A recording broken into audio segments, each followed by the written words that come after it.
악보 없이 치는 아이는 처음이에요. 다들 피아노 천재라고 불러요.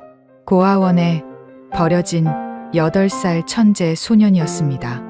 아이의 피아노 연주에 대기업 회장 강민혁은 그 자리에서 굳어버렸어요.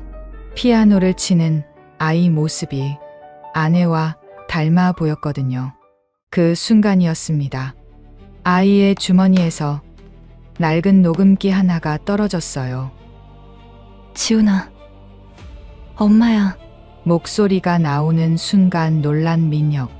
이 목소리는 아이는 당황하며 녹음기를 숨겼습니다. 아이는 왜 녹음기를 숨겼을까요?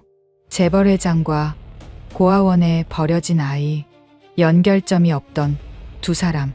과연 이 둘 사이에 어떤 사연이 기다리고 있을지 지금부터 시작하겠습니다. 사연 시청 전에 구독과 좋아요 눌러주세요. 지금 어디에서 시청하고 계신지 댓글로 알려주시면 그곳에 만복이 깃들기를 진심으로 기원하겠습니다. 최선을 다해 영상을 제작했습니다. 여러분의 응원이 더해진다면 더 좋은 이야기로 보답하겠습니다. 보고서가 올라온 건 사흘 전이었습니다. 후원 중이던 고아원에서 운영 문제가 발생했다는 내용이었어요. 비서가 요약본을 들고 왔고 담당자를 보내 확인하겠다고 했습니다. 강민혁이 서류를 덮으며 짧게 말했어요. 내가 갑니다. 비서가 잠깐 굳었습니다. 민혁은 이미 자리에서 일어나고 있었어요. 강민혁, 38살, 국내에 손꼽히는 대기업의 회장이었습니다. 수천억 규모의 결정을 하루에도 몇 번씩 내리는 사람이었어요. 그런 그가 직접 움직이는 일은 거의 없었습니다. 아랫사람을 보내면 되는 일이었고 그게 당연한 자리였어요. 하지만 그는 가끔 이렇게 직접 나섰습니다. 아무도 예상 못한 순간에 아무 설명 없이 주변에선 그런 그를 두고 말했어요. 차갑다고, 감정이 없는 사람 같다고. 틀린 말은 아니었습니다. 8년 전부터 그랬어요. 정확히 이혼 이후부터였죠. 그 뒤로 민혁은 달라졌습니다. 웃음이 줄었고, 말이 줄었고, 사람을 대하는 눈빛이 달라졌어요. 그리고 일만 했습니다. 아침부터 밤까지 쉬는 날도 없이. 8년이었어요. 그렇게 살아왔습니다. 오후 2시 고아원 건물 앞에 차가 멈췄습니다. 원장이 입구에서 기다리고 있었어요. 허리를 굽히며 안내를 시작하려는 순간 민혁이 먼저 안으로 걸어 들어갔습니다. 원장이 뒤를 따르며 말을 꺼냈지만 그는 듣는 둥 많은 복도를 걷고 있었어요. 시선이 움직였습니다. 벽 모서리에 핀 곰팡이, 자국, 천장 형광등 하나가 깜빡이는 것, 창틀 아래 켜켜이 쌓인 먼지를 차례로 확인했어요. 걸음을 멈추지 않은 채였습니다. 보고서에 적혀 있던 숫자들이 머릿속에서 실제 공간과 맞춰졌어요. 숫자보다 상태가 나빴습니다. 원장이 뒤에서 설명을 이어갔어요. 예산 문제, 인력 부족, 시설 노후화. 민혁은 대답하지 않았습니다. 복도를 걸으며 문마다 시선을 한 번씩 던졌어요.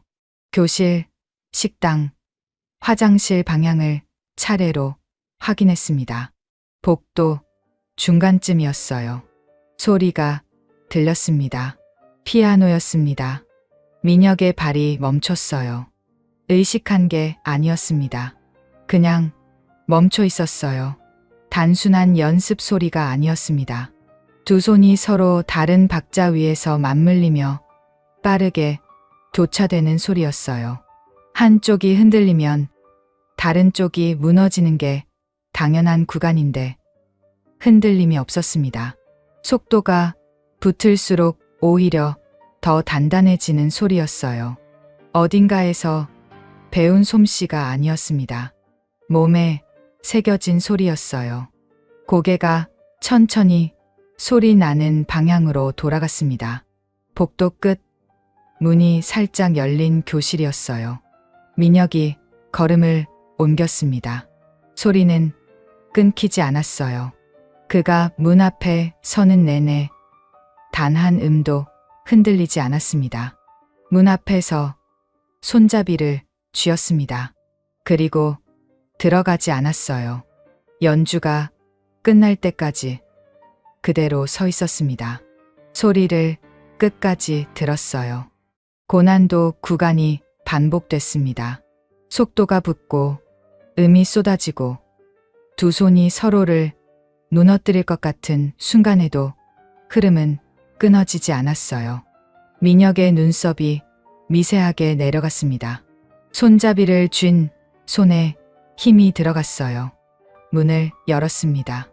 안으로 한 발 들어섰어요. 아이는 돌아보지 않았습니다. 피아노 앞에 앉아 눈을 감은 채였어요. 악보는 없었습니다. 손가락이 건반 위를 정확하게 찾아가는데 시선이 향하는 곳은 아무 데도 없었어요. 8살짜리 아이였습니다. 두 발이 바닥에 닿지 않은 채 의자 위에 앉아 있었어요. 그런데 손끝은 흔들리지 않았습니다. 민혁이 교실 안에 서서 시선을 아이의 손끝에 고정했습니다. 얼굴이 아니라 손이었어요. 손가락이 움직이는 방식, 힘이 들어가는 지점, 건반에서 떨어지는 타이밍을 눈으로 따라갔습니다. 뭔가 익숙한 흐름이었어요. 어디선가 본 적 있는 손놀림이었습니다. 그때였어요. 아이가 건반을 2번 가볍게 두드렸습니다. 다다, 짧고 리드미컬하게, 그리고 바로 다음 구간으로 이어졌어요. 민혁의 발이 바닥에 붙은 것처럼 멈췄습니다. 시선이 굳었어요. 그 두드림이었습니다. 특정 구간 앞에서 건반을 2번 두드리고 넘어가는 그 습관, 연습으로 만들어지는 버릇이 아니었어요. 그냥 그 사람한테 있던 것이었습니다. 민혁이 알고 있는 딱 한 사람한테만 있던 것이었어요. 뒤에서 원장이 조심스럽게 다가왔습니다. 민혁 옆에 나란히 서서 낮게 말했어요. 한 번 들은 건 틀리지 않는 아이입니다. 민혁은 고개를 돌리지 않았습니다. 악보 없이 치는 아이는 처음이에요. 그래서 다들 피아노 천재라고 부르죠. 그 말이 끝나는 순간 민혁의 눈동자가 아주 미세하게 흔들렸습니다. 그래도 시선은 끝까지 아이의 손 위에서 떠나지 않았어요. 마지막 음이 길게 울렸습니다. 아이의 손이 건반 위에 떠 있는 상태로 멈췄어요. 어깨가 작게 올라갔다 내려왔습니다.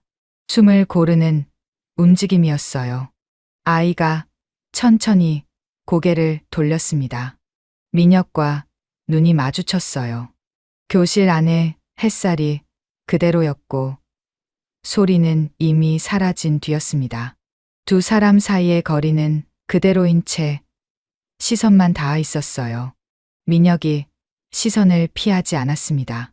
그대로 내려다보다가 턱에 힘이 들어갔어요. 입술이 굳었습니다.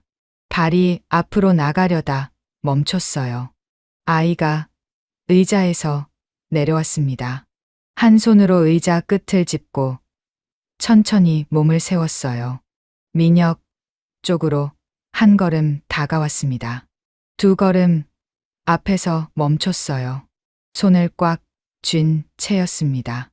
시선을 잠깐 아래로 내렸다가 다시 들어 올렸어요. 민혁을 똑바로 바라봤습니다. 겁먹은 눈이 아니었어요. 그냥 바라보는 눈이었습니다. 민혁이 그 모습을 끝까지 내려다봤습니다. 시선이 잠깐 옆으로 흘렀다가 다시 돌아왔어요. 아이의 손, 그리고 얼굴을 번갈아 확인했습니다. 뭔가를 맞춰보듯이 천천히 몇 초가 지났어요. 민혁이 몸을 돌렸습니다. 교실 문 쪽으로 걸음을 옮겼어요. 문을 나서려던 순간 걸음이 멈췄습니다. 방금 들렸던 멜로디 한 구간이 머릿속에서 다시 울렸어요. 건반을 2번 두드리고 이어가던 바로 그 부분이었습니다. 그 위로 장면 하나가 겹쳐졌어요. 8년 전이었습니다. 한서연이었어요. 민혁의 전처였습니다. 결혼 전부터 피아노를 쳤던 사람이었어요. 유망한 피아니스트였고 건반 앞에 앉으면 달라지는 사람이었습니다. 그 서연이 같은 곡을 치다가 같은 자리에서 건반을 2번 두드리고 다음 구간으로 넘어가던 장면이었어요. 눈을 감은 채 어깨에 힘을 빼고 손끝만으로 소리를 만들어가던 그 모습이었습니다. 지금은 없는 사람이었어요. 민혁의 삶에서 완전히 사라진 사람이었습니다. 8년 전 이혼 이후로 단 한 번도 연락이 없었어요. 그게 당연한 일이었습니다. 그렇게 끝난 것이었어요. 민혁이 눈을 뜬 채 서 있었습니다. 그 장면을 끊어내지 못하고 있었어요. 턱에 힘을 주며 고개를 바로 세우고 다시 걸음을 옮겼습니다. 복도를 걸어 나가는 동안 아이의 손과 서연의 손이 겹쳐진 채 지워지지 않았습니다. 발걸음이 이전보다 무겁게 바닥에 떨어지고 있었어요. 그날은 회사 동료 결혼식이 있는 날이었습니다. 서연과 함께 가기로 했던 날이었어요.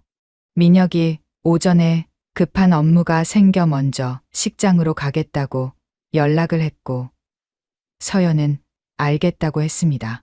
별일 없는 오후였어요. 피로연이 끝나고 식장을 나서던 참이었습니다. 지인이 민혁의 팔을 잡았어요.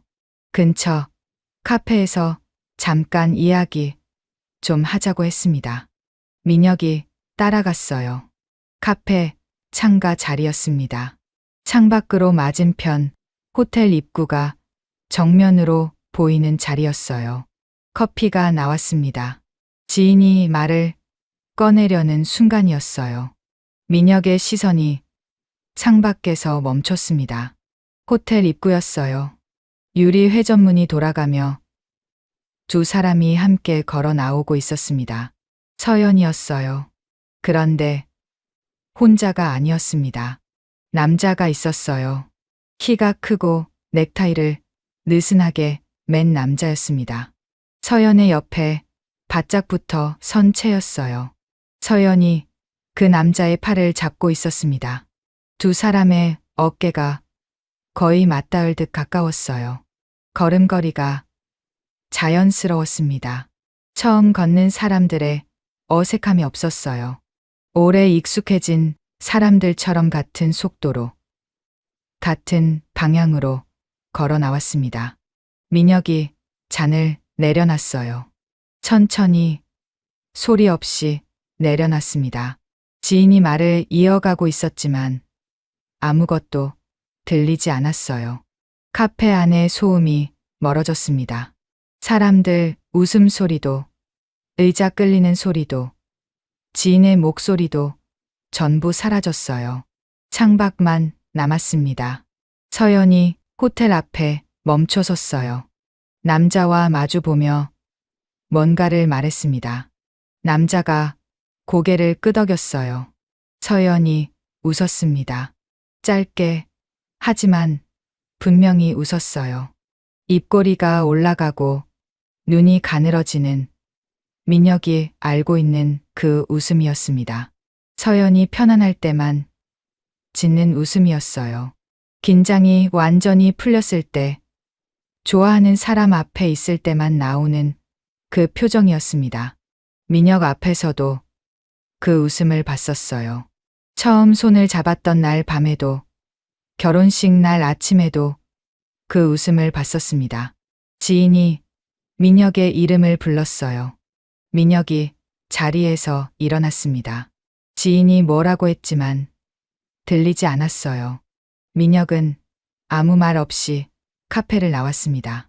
밖으로 나왔을 때 서연은 이미 없었어요. 남자도 없었습니다.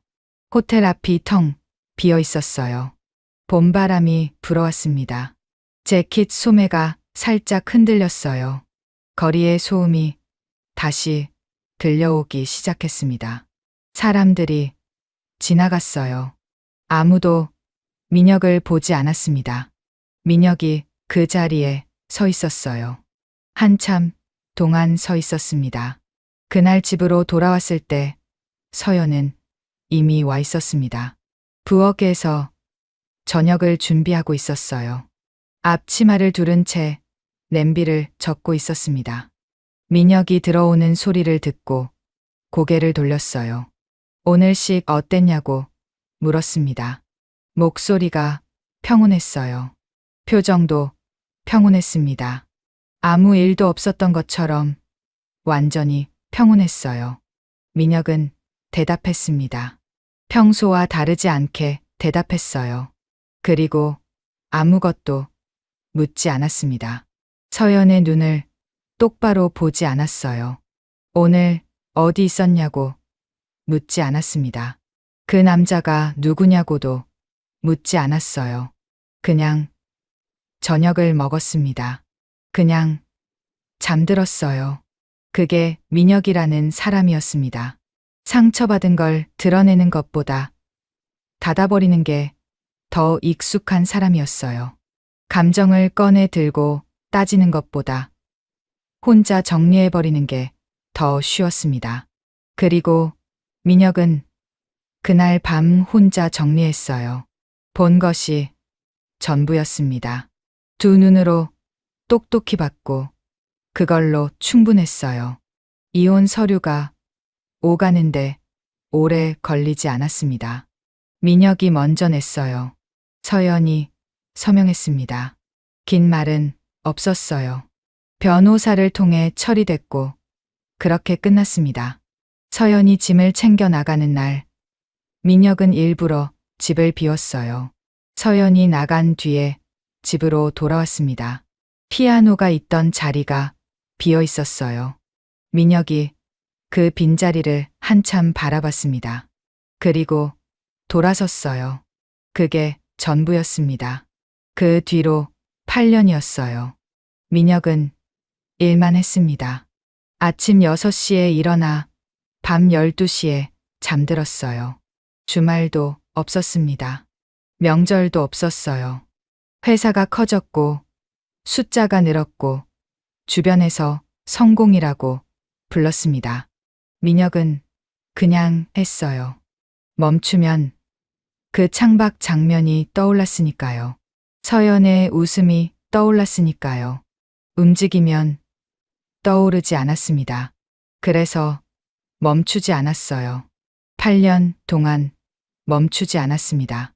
그 8년이 오늘 고아원 복도에서 흔들렸어요. 민혁이 교실 문 앞에 다시 서 있었습니다. 문틀에 손을 짚은 채였어요.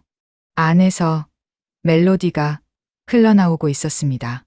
아이가 다시 연주를 이어가고 있었어요. 건반을 2번 두드리고 다음 구간으로 넘어가는 그 습관이 또 반복됐습니다. 민혁이 그 소리를 들으며 눈을 감았다가 떴어요. 그때였습니다. 연주가 흔들렸어요. 건반 소리가 불규칙하게 끊겼습니다. 의자가 삐걱거리는 소리가 났어요. 민혁이 문을 열고 안으로 들어섰습니다. 아이가 피아노 의자에서 내려오려다 발이 꼬인 채였어요. 중심을 잡으려고 한 손으로 의자 끝을 짚었지만 힘이 빠진 상태였습니다. 몸이 한쪽으로 기울어지며 균형이 무너졌어요.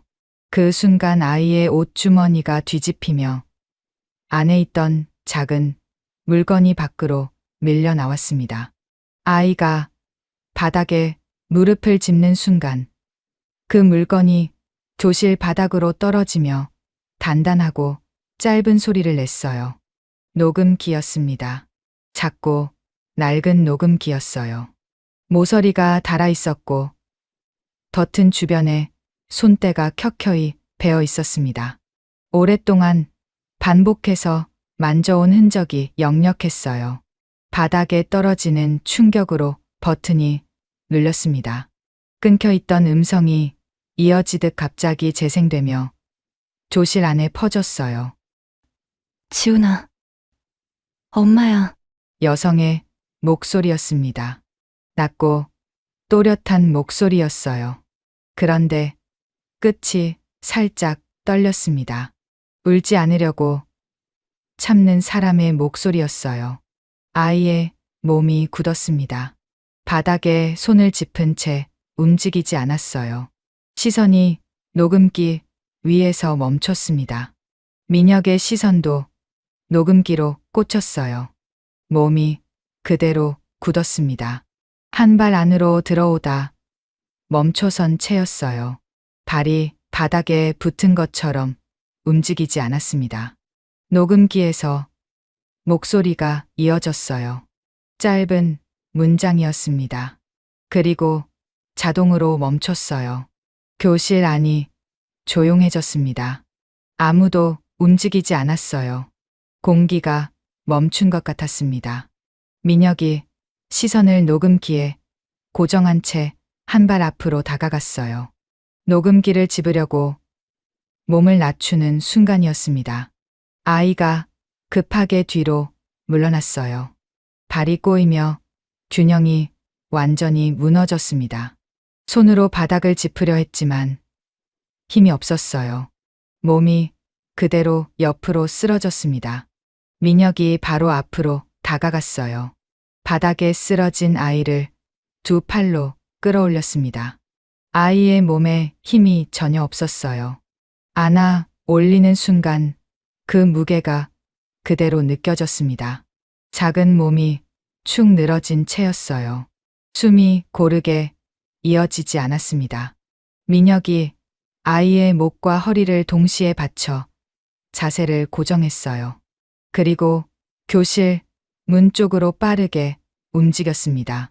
민혁이 아이를 안은 채 교실을 빠져나왔습니다. 복도를 가로질러 계단 쪽으로 빠르게 이동했어요. 아이의 머리가 민혁의 어깨 쪽으로 기울어진 채였습니다.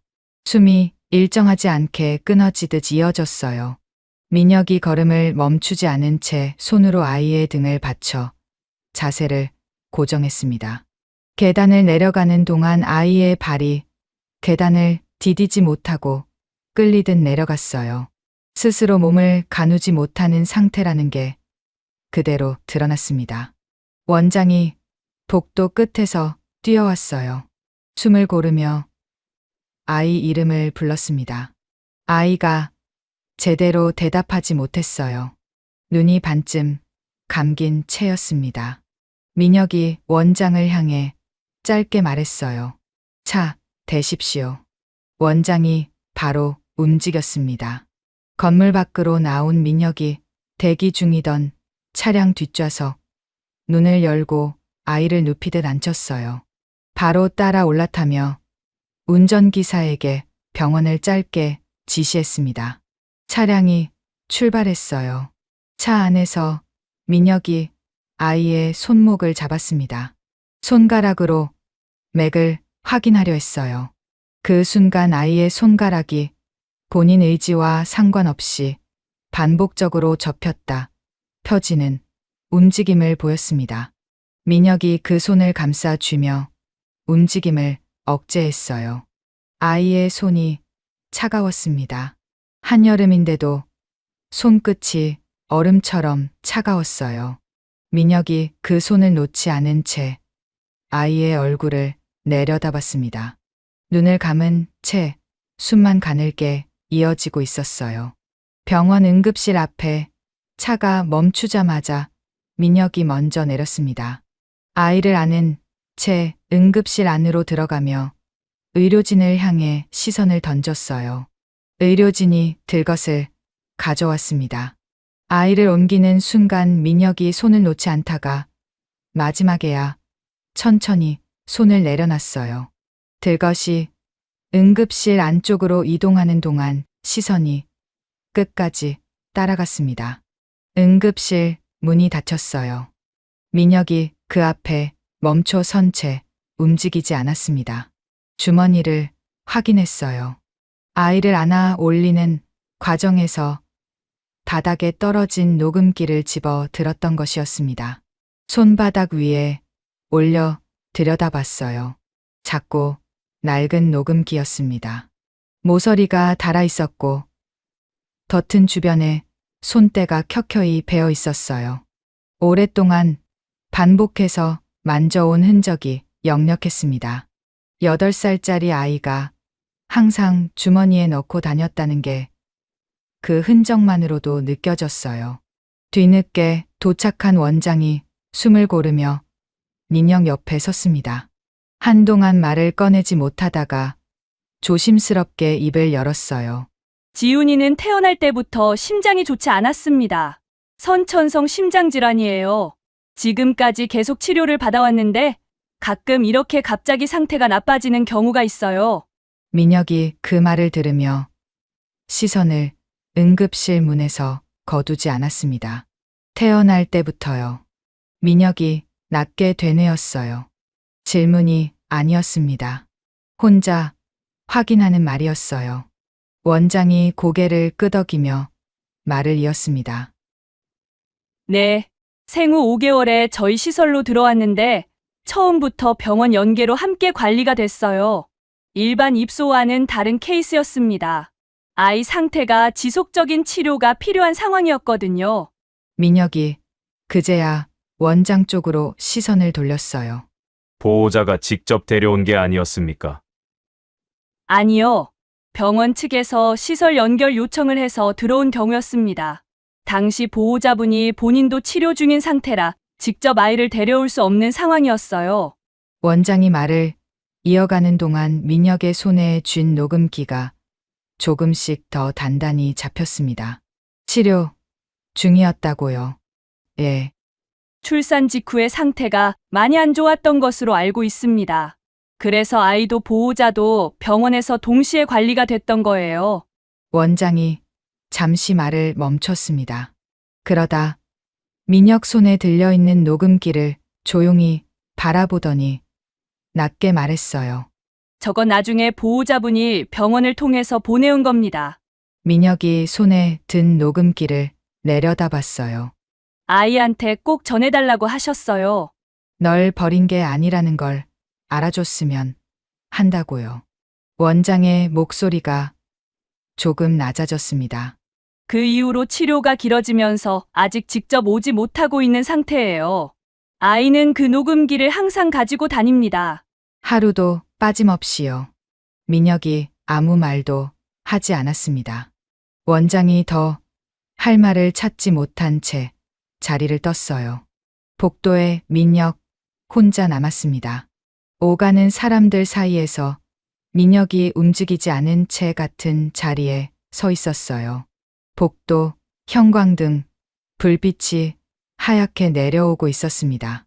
어디선가 의료 기기 소리가 일정하게 울렸어요. 그 소리가 들렸다, 안 들렸다 했습니다. 민혁이 천천히 복도 끝 창가 쪽으로 걸어갔어요. 사람이 없는 자리였습니다. 창밖으로 병원 주차장이 내려다 보였어요. 민혁이 그 자리에 멈춰 섰습니다. 손에 든 녹음기를 들어 올렸어요. 한참 바라봤습니다. 버튼 위에 손가락을 올렸어요. 잠깐 멈췄습니다. 그리고 눌렀어요. 지훈아. 엄마야. 목소리가 흘러나왔습니다. 민혁의 몸이 그 자리에서 굳었어요. 숨이 한 박자 멈추는 것 같았습니다. 낮고 또렷하고 끝이 살짝 떨리는 그 목소리. 8년 전 이후로 단 한 번도 들은 적 없는 목소리였어요. 그런데 단번에 알았습니다. 한 음절도 틀리지 않고 알았어요. 서연이었습니다. 민혁이 녹음기를 끄지 않았어요. 그대로 손에 쥔 채 서 있었습니다. 창밖 주차장을 바라보는 눈이 초점을 잃은 채였어요. 머릿속에서 숫자가 맞춰지기 시작했습니다. 아이가 8살이었어요. 생후 5개월에 입소했다고 했습니다. 거꾸로 계산하면 8년 전이었어요. 이혼하던 그 해였습니다. 이혼하던 바로 그 시점과 정확히 겹쳐졌어요. 민혁의 시선이 바닥으로 떨어졌습니다. 이혼 직후였어요. 서연이 그 직후에 아이를 낳았다는 계산이 됐습니다. 혼자 낳았어요. 출산 직후 상태가 나빠져 치료를 받으면서도 아이를 위해 녹음기를 보냈습니다. 그리고 지금까지 오지 못하고 있었어요. 민혁이 고개를 들지 않은 채 서 있었습니다. 그 남자가 떠올랐어요. 8년 전 호텔 앞에서 서연과 함께 걸어 나오던 그 남자였습니다. 서연의 팔을 잡고 있던 그 남자였어요. 민혁의 손에 쥔 녹음기가 더 세게 잡혔습니다. 턱에 힘이 들어갔어요. 시선이 바닥에 고정된 채 움직이지 않았습니다. 그 남자의 아이인가? 말로 꺼내지 않았지만 그 생각이 머릿속을 가득 채웠습니다. 지워지지 않았어요. 아무리 다른 생각을 하려 해도 계속 그 자리에 남아 있었습니다. 복도 끝에서 의료진이 오가는 소리가 들렸어요. 민혁은 움직이지 않았습니다. 녹음기를 쥔 손만 천천히, 아주 천천히 내려왔어요. 병원 복도 창가였습니다. 민혁이 녹음기를 손에 쥔 채 그 자리에 서 있었어요. 녹음기는 이미 멈춰 있었습니다. 그런데 손을 내리지 않았어요. 서연의 목소리가 끝난 뒤에도 한참 동안 그대로 들고 서 있었습니다. 창밖으로 병원 주차장이 내려다 보였어요. 차들이 들어오고 나갔습니다. 사람들이 오갔어요. 아무것도 민혁의 시야에 들어오지 않았습니다. 복도에서 의료진이 오갔어요. 링거 스탠드가 바퀴 소리를 내며 지나갔습니다. 어디선가 보호자를 찾는 안내 방송이 울렸어요. 민혁은 그 소리들이 들렸다, 안 들렸다 하는 상태였습니다. 머릿속에서 아까 들렸던 목소리가 계속 울렸어요. 낮고 또렷하고 끝이 살짝 떨리던 그 목소리였습니다. 지훈아. 엄마야. 단 2마디였어요. 그런데 그 2마디가 8년 동안 닫아뒀던 어딘가를 건드리고 있었습니다. 민혁이 천천히 숨을 내쉬었어요. 그리고 주머니에서 휴대폰을 꺼냈습니다. 비서에게 전화를 걸었어요. 전화가 연결되자마자 말을 꺼냈습니다. 고아원 입소 기록 확인해봐. 지훈이라는 아이야. 보호자 정보 포함해서 전부 다 가져와. 상대가 뭔가를 묻는 것 같았지만 민혁이 바로 끊었습니다. 휴대폰을 다시 주머니에 넣었어요. 잠깐 창밖을 바라봤다가 몸을 돌려 아이가 있는 병실 쪽으로 걸어갔습니다. 병실 문이 반쯤 열려 있었어요. 민혁이 문 앞에 멈춰 섰습니다. 안을 들여다봤어요. 아이가 침대에 누워 있었습니다. 팔에 링거가 꽂혀 있었어요. 눈은 떠 있었습니다. 천장을 바라보고 있었어요. 응급처치를 마친 뒤라 숨은 안정된 상태였습니다. 그런데 표정이 없었어요. 멍한 것도 아니었습니다. 그냥 아무것도 없는 얼굴이었어요. 천장의 어느 한 점을 바라보며 그냥 있었습니다. 8살짜리 아이의 얼굴이 그래서는 안 됐어요. 그런데 그랬습니다. 민혁이 문을 열고 안으로 들어섰어요. 아이가 소리를 듣고 고개를 돌렸습니다. 민혁을 보는 순간 눈이 잠깐 커졌다가 다시 가라앉았어요. 몸을 일으키려다 링거 줄에 걸려 멈췄습니다. 다시 천천히 누운 채로 민혁을 바라봤어요.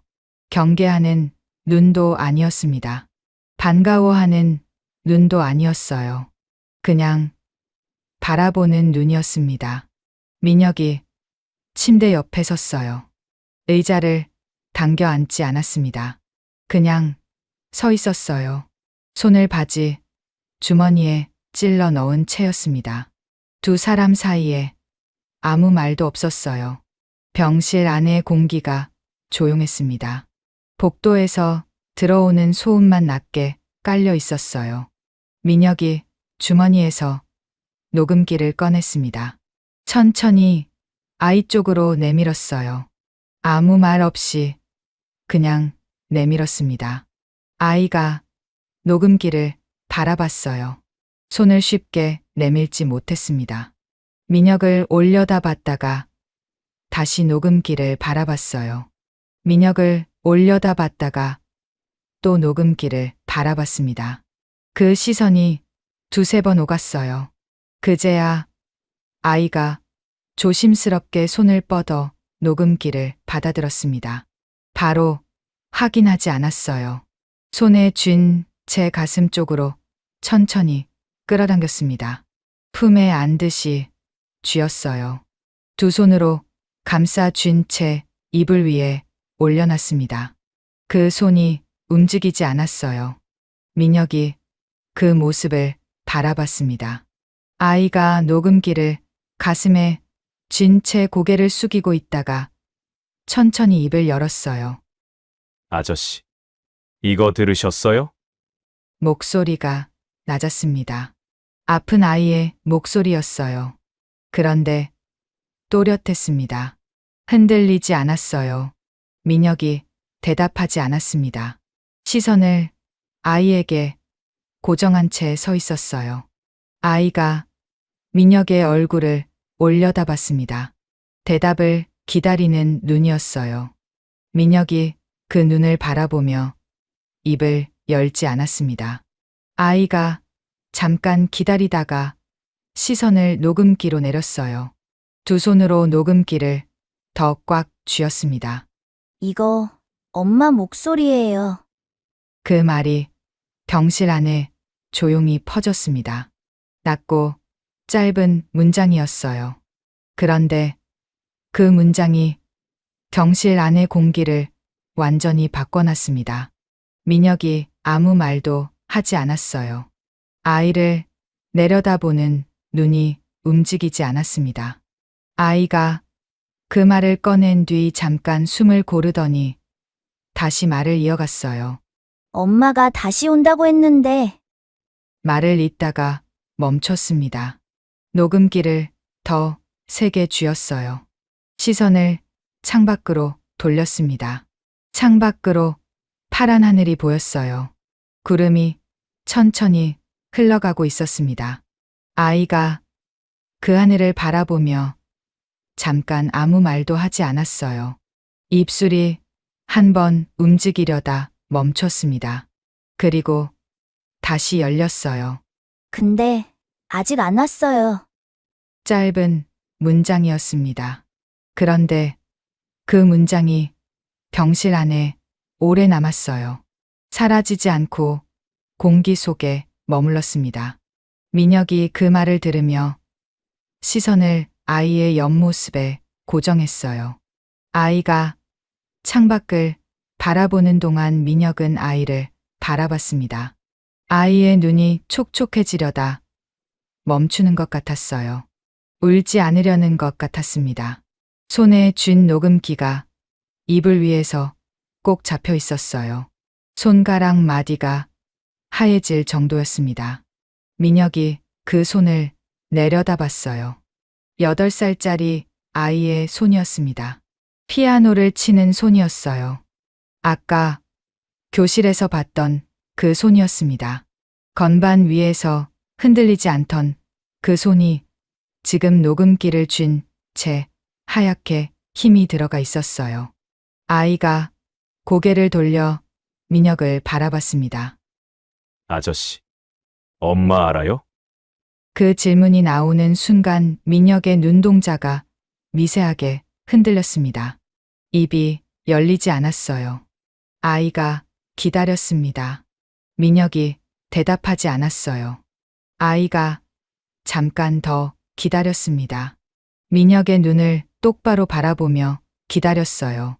그 눈빛이 간절하지 않았습니다. 그냥 묻는 눈이었어요. 그냥 알고 싶다는 눈이었습니다. 그게 더 민혁의 가슴 어딘가를 건드렸어요. 아이가 시선을 내렸습니다. 더 묻지 않았어요. 다시 천장을 바라봤습니다. 민혁이 병실을 나왔어요. 복도를 걸으며 계단 쪽으로 방향을 틀었습니다.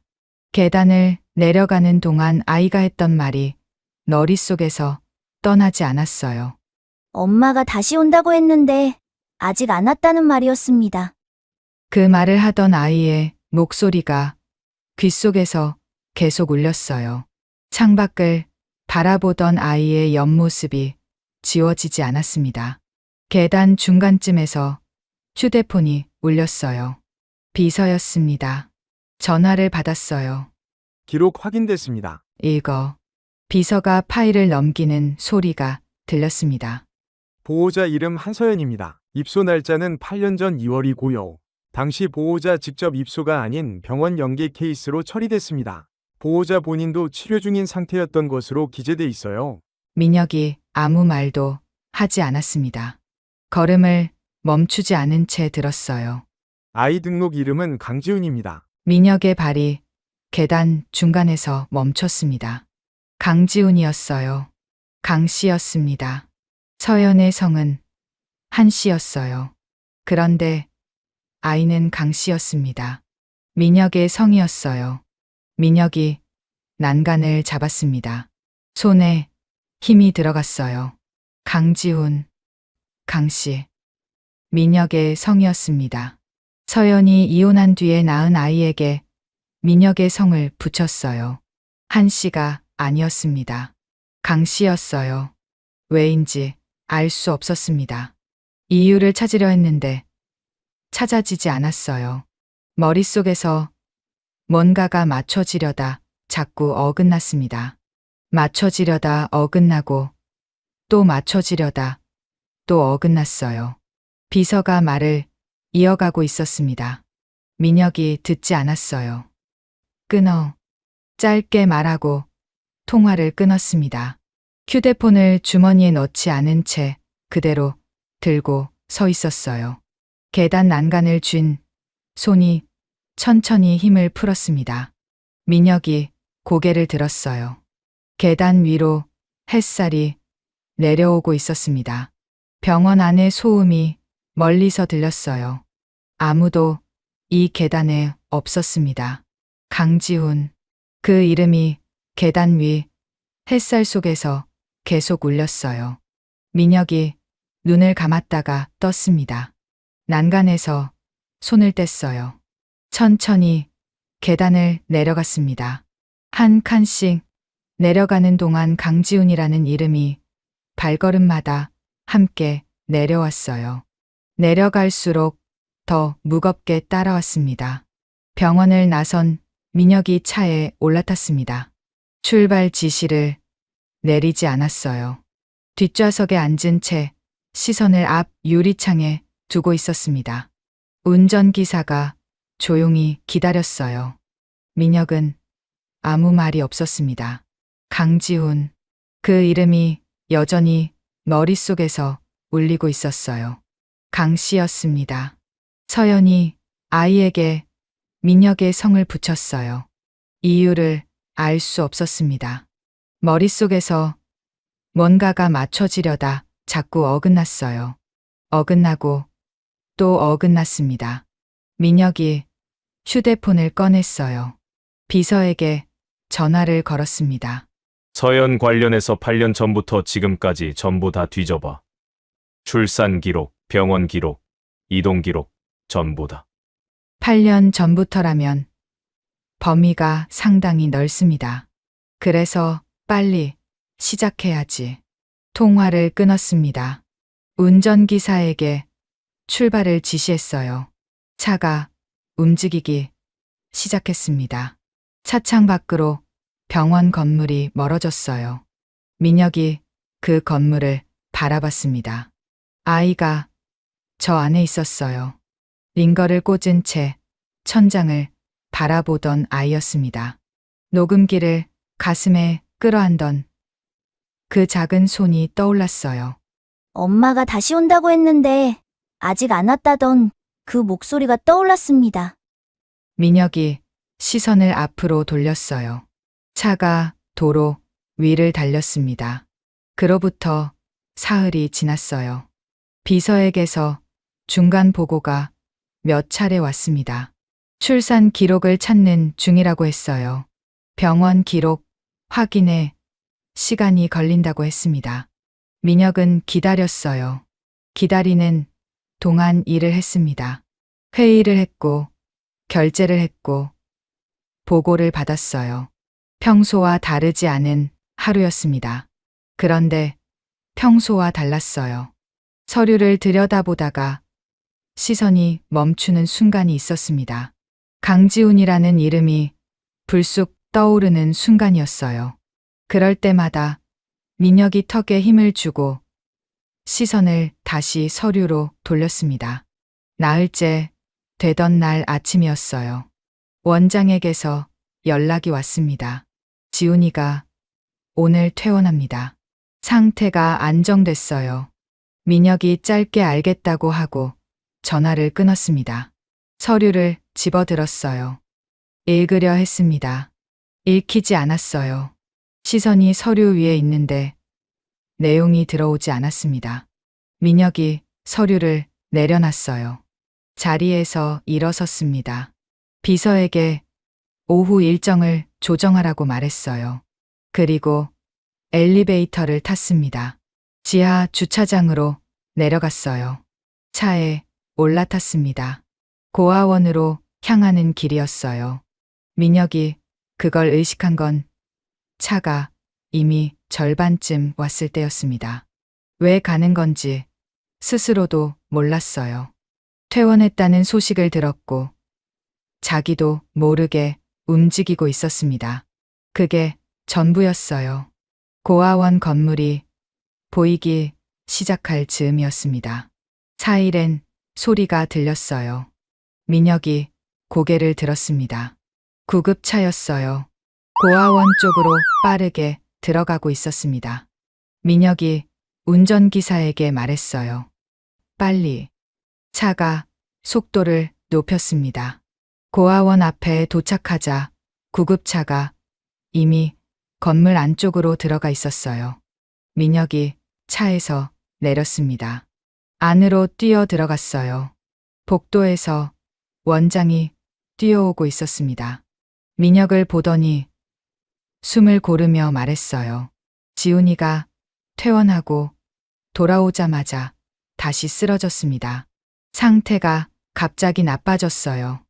민혁이 구급대원들이 이동하는 방향으로 걸음을 옮겼습니다. 들것 위에 아이가 누워 있었어요. 눈이 감겨 있었습니다. 얼굴이 창백했어요. 이틀 전 병실에서 천장을 바라보던 그 아이였습니다. 녹음기를 가슴에 쥐고 있던 그 아이였어요. 구급대원들이 아이를 구급차로 옮겼습니다. 민혁이 그 자리에 서서 바라봤어요. 구급차 문이 닫혔습니다. 사이렌이 다시 울렸어요. 민혁이 뒤를 돌아보지 않고 차로 향했습니다. 병원으로. 차가 구급차 뒤를 따라 출발했어요. 병원 응급실 앞에 도착하자마자 민혁이 먼저 내렸습니다. 안으로 들어갔어요. 들것이 응급실 안쪽으로 이동하는 걸 따라갔습니다. 처치실 문이 닫혔어요. 민혁이 그 앞에 멈춰 섰습니다. 잠시 뒤 의사가 나왔어요. 보호자를 찾는 눈이었습니다. 원장이 뒤에서 다가왔어요. 보호자분 연락이 어렵습니다. 의사가 난처한 표정을 지었어요. 선천성 심장질환 상태가 급격히 나빠졌습니다. 지금 바로 수술 들어가지 않으면 위험해요. 잠깐의 공백이 생겼습니다. 아무도 말을 꺼내지 않는 시간이었어요. 민혁이 의사를 향해 고개를 들었습니다. 시선을 맞췄어요. 수술 진행하십시오. 의사가 민혁을 바라봤어요. 보호자 동의는 내가 합니다. 의사가 잠깐 망설였습니다. 민혁이 말을 이어갔어요. 비용 포함해서 필요한 건 전부 처리하겠습니다. 의사가 고개를 끄덕였습니다. 바로 안으로 들어갔어요. 의료진이 빠르게 움직이기 시작했습니다. 수술 준비가 시작됐어요. 처치실 문이 다시 닫혔습니다. 민혁이 복도에 혼자 남았어요. 수술실 불빛이 처진 채였습니다. 민혁이 그 불빛을 바라보며 서 있었어요. 벽에 기대지 않은 채였습니다. 복도에서 오가는 소리 속에서도 움직이지 않았어요. 한참 뒤 휴대폰이 울렸습니다. 비서였어요. 전화를 받았습니다. 서연님, 출산 기록 확인됐습니다. 민혁이 아무 말도 하지 않았어요. 들었습니다. 8년 전 단독 입원 상태에서 출산한 기록입니다. 출산 직후 산모 상태가 급격히 악화됐어요. 중증 합병증으로 바로 중환자실로 옮겨졌습니다. 민혁의 손이 미세하게 굳었어요. 이후 장기 입원 상태로 전환되며 퇴원이 불가능한 상태가 지속됐습니다. 의식이 돌아온 시점에도 거동이 제한된 상태였고요. 외부 이동이 불가능했습니다. 비서가 자료를 넘기는 소리가 들렸어요. 출산된 아이는 선천성 심장질환 진단을 받았습니다. 아이 역시 지속적인 치료가 필요한 상태로 병원 내 관리가 계속됐고요. 보호자 상태로는 아이 치료를 병행할 수 없다는 의료진 판단이 있었습니다. 그 과정에서 아이 치료가 가능한 시설로 연계가 필요하다는 결정이 내려졌고 고아원으로 이송된 기록이 확인됩니다. 민혁이 시선을 수술실 문에 고정한 채 움직이지 않았어요. 서연님은 의식 회복 이후 아이를 찾으려 했던 기록도 존재합니다. 하지만 장기 치료 상태로 이동이 제한되어 직접 데려갈 수 없는 상황이 지속됐습니다. 결과적으로 아이는 치료를 위해 그곳에 남겨진 상태였습니다. 비서의 말이 끝났어요. 민혁이 통화를 끊지 않은 채 그대로 서 있었습니다. 버린 게 아니었어요. 서연이 아이를 버린 게 아니었습니다. 혼자 아이를 낳다가 쓰러졌고 아이는 치료를 위해 고아원으로 보내졌고 서연은 그 상태로 지금까지 버텨온 것이었어요. 민혁이 그 사실을 머릿속에서 천천히 받아들이려 했습니다. 받아들여지지 않았어요. 받아들이기엔 8년이 너무 길었습니다. 다들 잘 보고 계시죠? 끝까지 놓치지 마세요. 민혁이 통화를 끊었어요. 휴대폰을 손에 쥔 채 수술실 문 앞에 서 있었습니다. 수술실 불빛이 그대로였어요. 민혁이 그 불빛을 바라보며 서 있었습니다. 복도에서 오가는 소리 속에서도 움직이지 않은 채 그 자리에 있었어요. 수술실 불빛이 꺼진 건 3시간 뒤였습니다. 의사가 나왔어요. 민혁이 그 자리에서 3시간 동안 움직이지 않고 서 있었습니다. 의사가 민혁을 보더니 말했어요. 수술 잘 됐습니다. 아이 상태 안정됐어요. 민혁이 고개를 끄덕였습니다. 그게 전부였어요. 말이 나오지 않았습니다. 의사가 돌아갔어요. 민혁이 그 자리에 서 있었습니다. 수술실 불빛이 꺼진 자리를 바라보고 있었어요.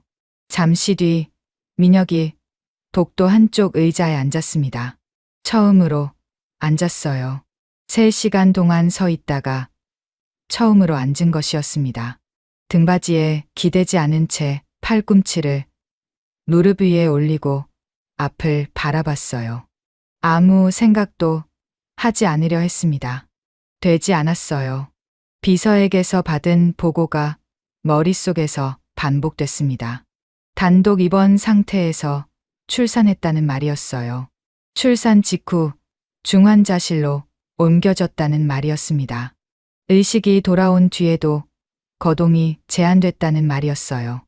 아이를 찾으려 했지만 이동이 불가능했다는 말이었습니다. 혼자였어요. 서연이 혼자였습니다. 출산도 혼자였고 쓰러진 것도 혼자였고 아이를 보내는 것도 혼자였어요. 민혁이 그 사실을 머릿속에서 받아들이려 할 때마다 8년 전 카페 창밖 장면이 겹쳐졌습니다. 서연이 남자와 함께 호텔을 나서던 그 장면이었어요. 그 장면이 지워지지 않았습니다. 버린 게 아니라는 사실과 그 장면이 머릿속에서 뒤섞인 채 정리되지 않았어요. 민혁이 자리에서 일어섰습니다. 더 앉아 있을 수 없었어요. 복도를 천천히 걸었습니다. 병원 로비까지 내려왔다가 다시 올라왔어요. 걷지 않으면 안 될 것 같았습니다. 멈추면 그 장면들이 더 선명해졌어요. 다시 수술실 앞으로 돌아왔습니다. 민혁이 휴대폰을 꺼냈어요. 비서에게 전화를 걸었습니다. 그 남자 확인해봐. 8년 전 서연 주변에 있었던 남자. 비서가 잠깐 멈추는 기색이었어요. 어떤 남자인지 특정할 수 있는 정보가 있으십니까? 없어. 그냥 뒤져봐. 그 시점에 서연 주변에서 움직인 인물 전부다. 통화를 끊었습니다. 휴대폰을 주머니에 넣었어요. 수술실 문을 바라봤습니다. 아이가 저 안에서 회복 중이었어요. 강지훈이었습니다. 강 씨였어요. 민혁이 눈을 감았다가 떴습니다. 이날 밤 민혁은 병원을 떠나지 않았어요. 복도 의자에서 밤을 보냈습니다. 누운 것도 아니었어요. 그냥 앉아서 밤을 보냈습니다. 비서가 연락을 해왔고 일정을 조정해야 한다고 했어요. 민혁이 알아서 처리하라고 했습니다. 그게 전부였어요. 다음 날 아침이었습니다. 아이가 일반 병실로 옮겨졌다는 연락이 왔어요. 민혁이 병실로 갔습니다. 문을 열고 들어갔어요. 아이가 침대에 누워 있었습니다. 눈을 뜨고 있었어요. 민혁을 보더니 잠깐 놀란 것 같았습니다. 그러다 그냥 바라봤어요. 민혁이 침대 옆에 섰습니다. 아무 말도 하지 않았어요. 아이가 먼저 말했습니다. 아저씨, 여기 있었어요? 민혁이 대답하지 않았어요. 아이가 한 번 더 바라봤습니다. 그러다 시선을 내렸어요. 이불 위에 손을 올린 채였습니다. 손 옆에 녹음기가 놓여 있었어요. 수술실까지 갔다 온 녹음기였습니다. 의료진이 챙겨놓은 것이었어요. 민혁이 그 녹음기를 바라봤습니다. 아이가 녹음기를 손으로 끌어당기며 말했어요. 수술하기 전에 무서웠어요. 민혁이 아무 말도 하지 않았습니다. 근데 엄마 목소리 들으면서 잠들었어요. 그 말이 나오는 순간 민혁의 시선이 아이의 손 위에서 굳었습니다. 아이가 녹음기를 쥔 채 말을 이어갔어요. 엄마가 있으면 안 무서운데. 말을 꺼내다 멈췄습니다. 이불 위에 놓인 손이 녹음기를 더 꽉 쥐었어요. 민혁이 그 모습을 내려다봤습니다. 8살짜리 아이였어요. 수술을 마친 아이였습니다. 혼자 무서웠을 아이였어요. 엄마 목소리를 들으며 잠든 아이였습니다. 민혁이 의자를 당겨 앉았어요. 처음으로 앉았습니다. 침대 옆에 앉아서 아이를 바라봤어요. 아이가 민혁을 봤습니다. 두 사람이 한동안 아무 말도 하지 않았어요. 그로부터 이틀이 더 지났습니다. 비서에게서 연락이 왔어요. 목소리가 조심스러웠습니다. 8년 전 서연님 주변 인물 조사 결과 나왔습니다. 민혁이 병실 밖 복도로 나왔어요. 전화를 받았습니다. 말해. 특정 기간 동안 서연님 주변에 나타났다. 사라진 인물이 확인됩니다. 자연스러운 관계가 아니라 의도적으로 접근한 정황이 있어요. 이동 경로와 숙소가 일정하게 관리된 흔적이 있고 개인 예약이 아닌 제3자를 통한 대리 예약 형태로 처리된 기록이 이어집니다. 민혁이 아무 말도 하지 않았어요. 해당 인물이 사용한 비용이 본인 명의가 아닌 다른 사람을 통해 결제된 흔적이 반복적으로 확인됩니다. 개인 행동이 아니라 관리된 행동이라는 정황이 쌓입니다. 누가 관리했어? 비서가 잠깐 멈췄어요. 같은 시기 서연님 주변에 나타났던 다른 인물들까지 함께 확인한 결과 동일한 방식으로 움직인 인물들이 더 있습니다. 전부 동일한 경로를 통해 고용된 인원이에요. 단기 계약 형태로 고용됐고 일정이 끝난 뒤 바로 해산된 기록이 남아 있습니다. 민혁이 복도 벽에 손을 짚었습니다. 그 고용을 진행한 업체를 추적하는 과정에서 동일한 의뢰인을 통해 움직였다는 사실이 확인됩니다. 의뢰인이 누구야? 비서가 다시 멈췄어요. 짧은 침묵이었습니다. 그리고 말했어요. 민혁 회장님 댁과 연결된 인물입니다. 민혁이 벽에 짚은 손에 힘이 들어갔어요. 더 구체적으로 해당 의뢰가 회장님, 어머니 측에서 들어간 것으로 확인됩니다.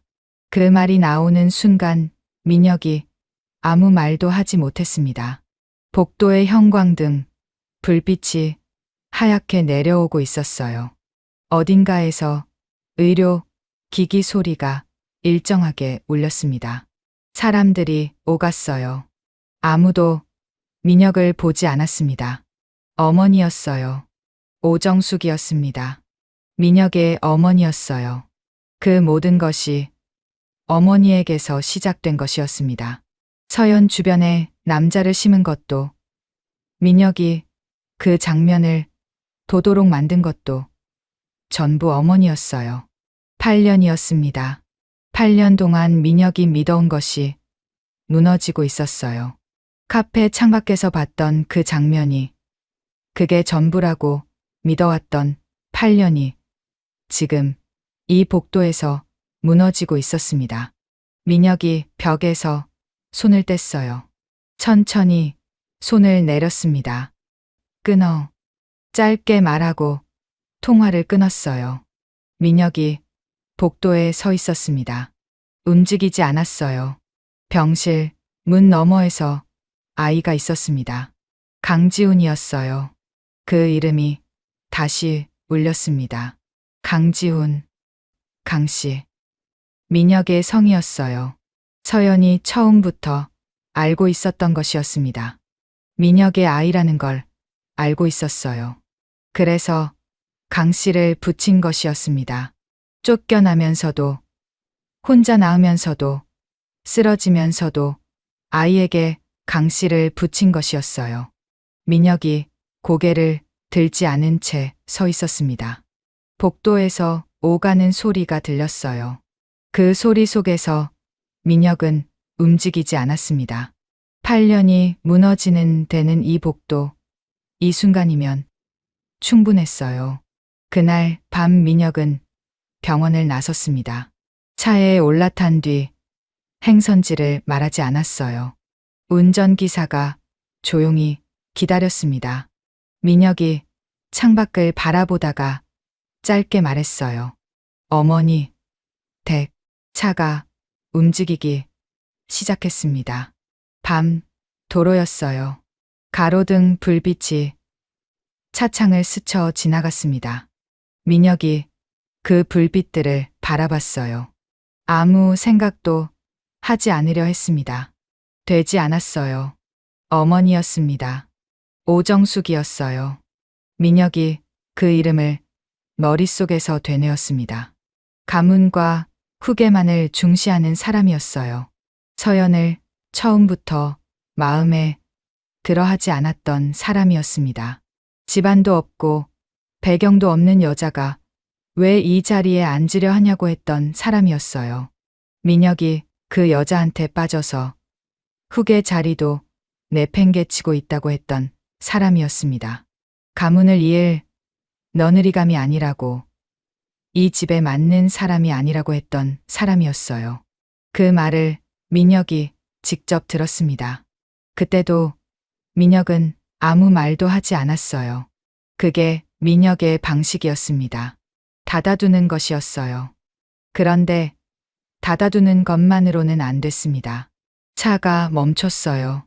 어머니, 댁 앞이었습니다. 민혁이 내렸어요. 건물 안으로 들어갔습니다. 경비가 허리를 굽혔어요.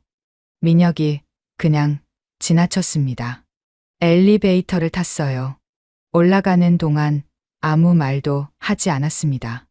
문을 두드리지 않았어요. 그냥 열고 들어갔습니다. 거실이었어요. 오정숙이 소파에 앉아 있었습니다. 민혁이 들어오는 걸 보더니 놀란 기색 없이 찻잔을 내려놨어요. 그 여유로운 움직임이 민혁의 시선을 잡았습니다. 이 밤에 웬일이야? 민혁이 대답하지 않았어요. 소파 맞은편에 서 있었습니다. 앉지 않았어요. 오정숙이 민혁을 바라봤습니다. 표정을 읽으려는 눈이었어요. 민혁이 아무 표정도 내비치지 않은 채 서 있었습니다. 8년 전 서연 일. 민혁이 짧게 꺼냈어요. 오정숙이 찻잔을 다시 들었습니다. 서두르지 않는 손이었어요. 그게 왜? 어머니가 한 거 맞죠? 오정숙이 찻잔을 마시고 천천히 내려놨습니다. 부인하지 않았어요. 그게 더 확인이었습니다. 민혁이 그 모습을 바라봤어요. 그 남자들, 서연 주변에 심은 거, 내가 보도록 만든 거, 전부 다. 오정숙이 소파에 등을 기대며 말했어요. 내가 그렇게 붙어 있으니까 어쩔 수 없었지. 담담한 목소리였습니다. 해명이 아니었어요. 그냥 사실처럼 말하는 목소리였습니다. 그 여자가 내 인생을 망치기 전에 내가 먼저 손을 쓴 거야. 그게 잘못된 거냐? 민혁이 아무 말도 하지 않았어요. 그 여자 쫓아낸 게 뭐가 잘못이야. 아픈 아이까지 달고 나타났을 때도 내가 막은 거야. 그래야 했어. 내 앞길이 있는데. 그 말이 나오는 순간 민혁의 몸이 미세하게 굳었습니다. 나타났을 때 민혁이 낮게 말했어요. 서연이 찾아왔었어요. 오정숙이 대답하지 않았습니다. 아이 치료 때문에 찾아왔던 거잖아요. 살려달라고 찾아왔던 거잖아요. 오정숙이 시선을 창밖으로 돌렸어요. 대답하지 않았습니다. 민혁이 한 걸음 앞으로 다가섰어요. 그때 나한테 전달 안 한 거잖아요. 어머니가 막은 거잖아요. 오정숙이 그제야 민혁을 바라봤습니다. 막은 게 맞아.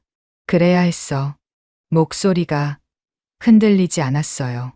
그게 더 민혁의 가슴 어딘가를 무너뜨렸습니다. 잘못됐다는 인식조차 없는 목소리였어요.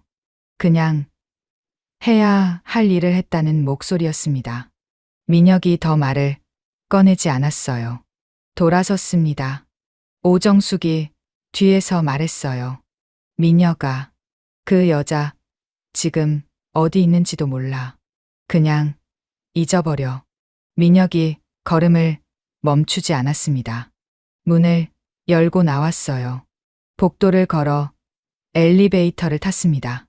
내려가는 동안 아무 말도 하지 않았어요. 차에 올라탔습니다. 운전기사가 행선지를 기다렸어요. 민혁이 말하지 않았습니다. 창밖을 바라봤어요.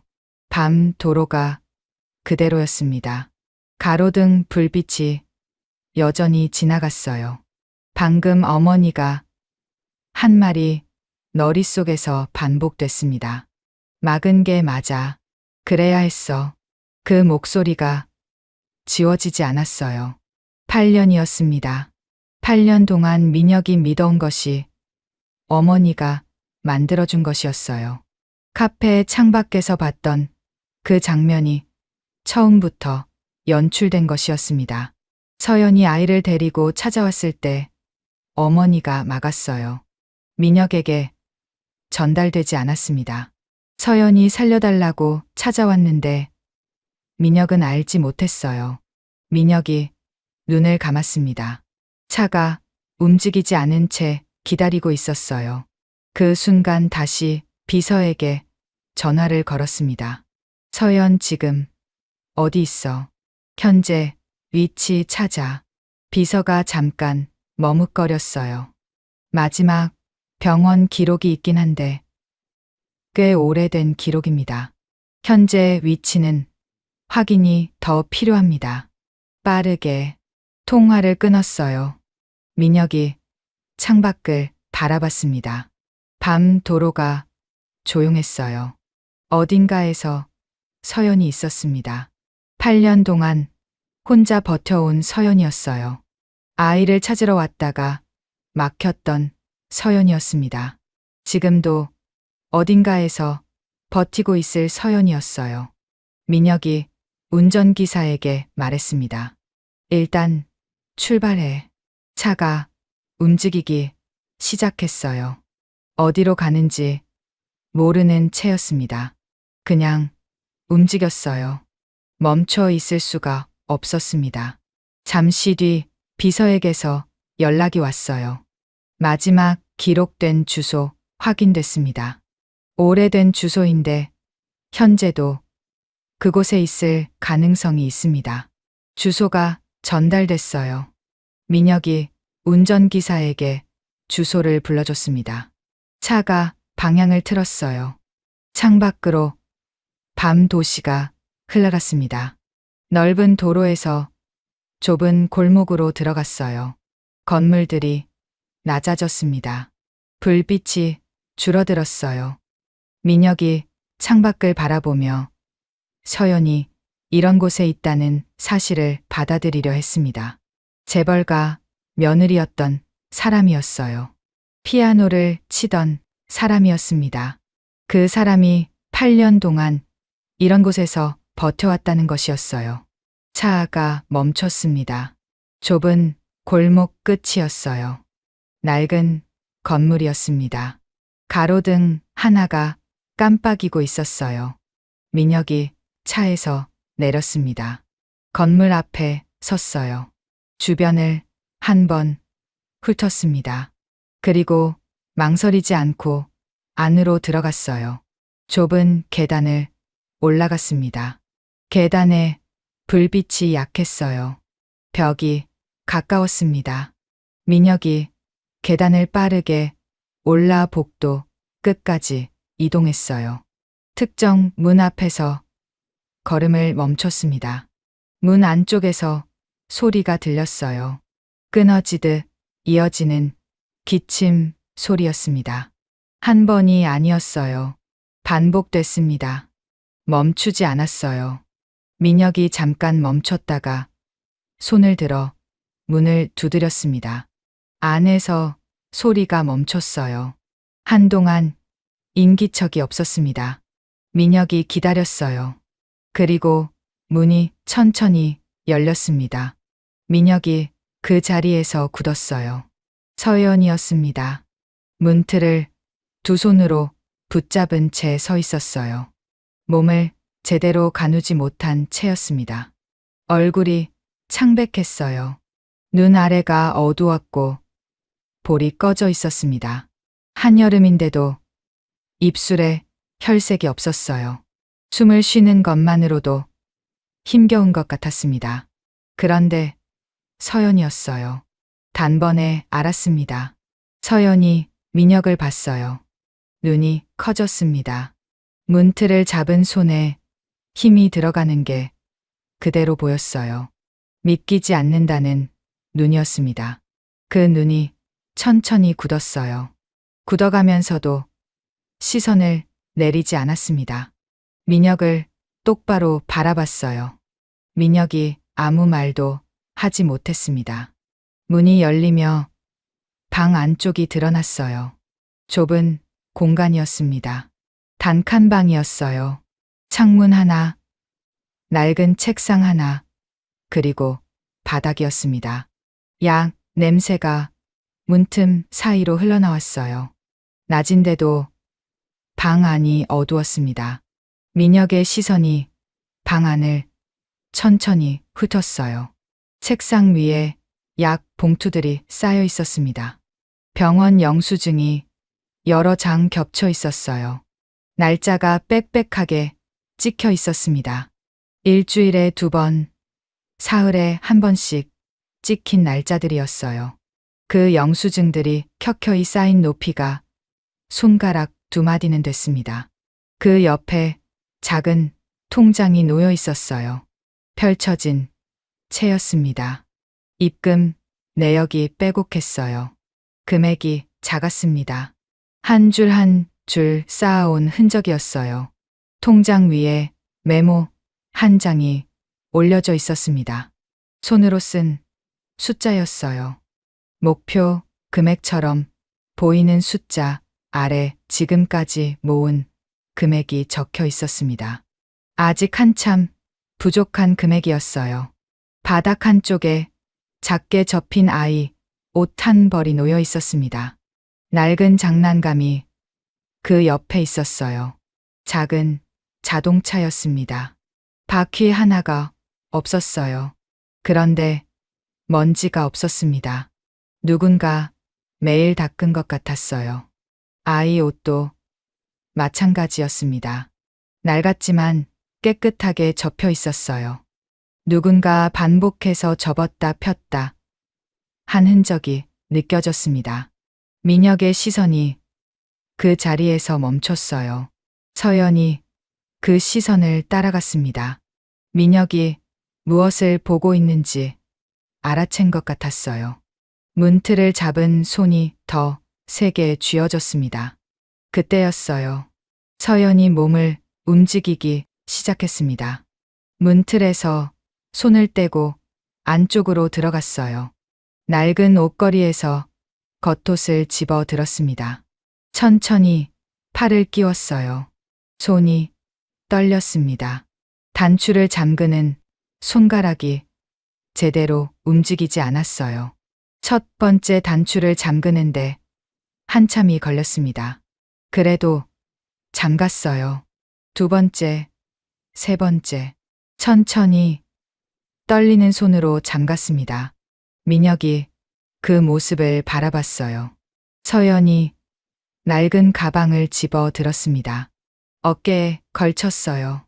그리고 문 쪽으로 걸어왔습니다. 민혁이 문 앞에 서 있었어요. 서연이 멈췄습니다. 비켜줘요.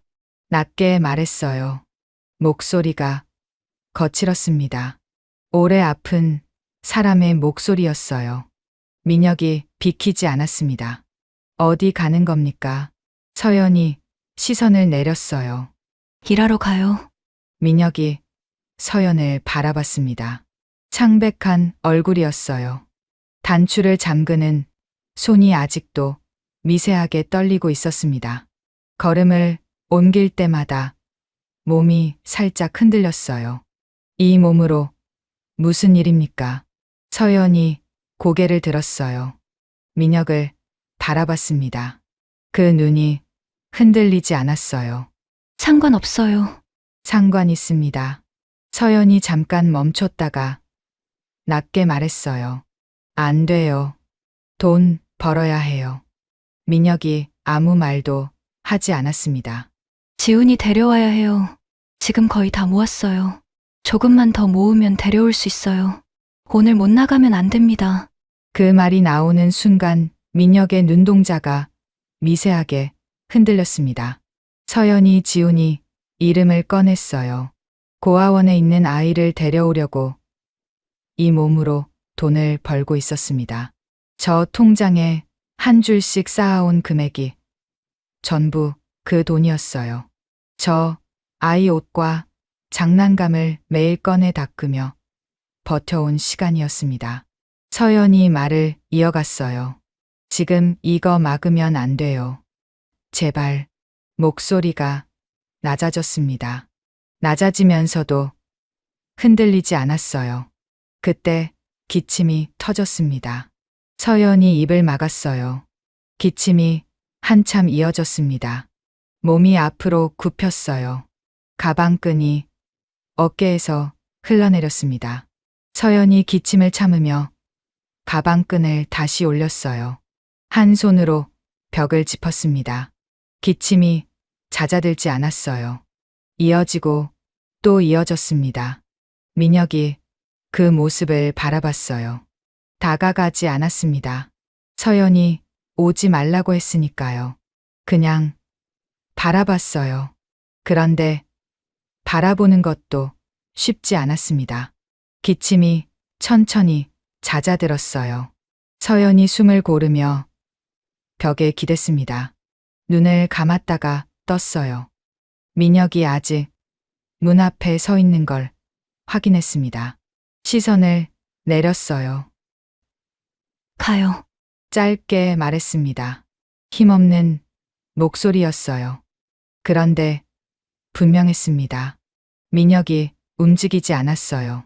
두 사람이 문 앞에서 마주 선 채였습니다. 방 안에서 양 냄새가 흘러나왔어요. 복도에 사람만 있었습니다. 아무도 먼저 말을 꺼내지 않았어요. 가로등 불빛이 계단 아래에서 희미하게 올라오고 있었습니다. 서연이 벽에 기댄 채 숨을 고르고 있었어요. 민혁이 그 자리에 서 있었습니다. 그렇게 두 사람이 마주 선 채 시간이 멈춘 듯 이어졌어요. 먼저 말을 꺼낸 건 민혁이었습니다. 낮고 짧게 꺼냈어요. 질문이라기보다 혼자 확인하는 말 같았습니다. 왜 말 안 했어요? 서연이 고개를 들지 않았어요. 벽에 기댄 채 시선을 바닥에 두고 있었습니다. 숨이 아직 고르지 않았어요. 기침이 잦아든 뒤에도 가슴이 일정하게 오르내리지 않았습니다. 한참이 지나서야 서연이 입을 열었어요. 말을 해야 할 이유가 있었나요? 감정이 없는 목소리였습니다. 차갑지 않았어요. 그냥 텅 빈 목소리였습니다.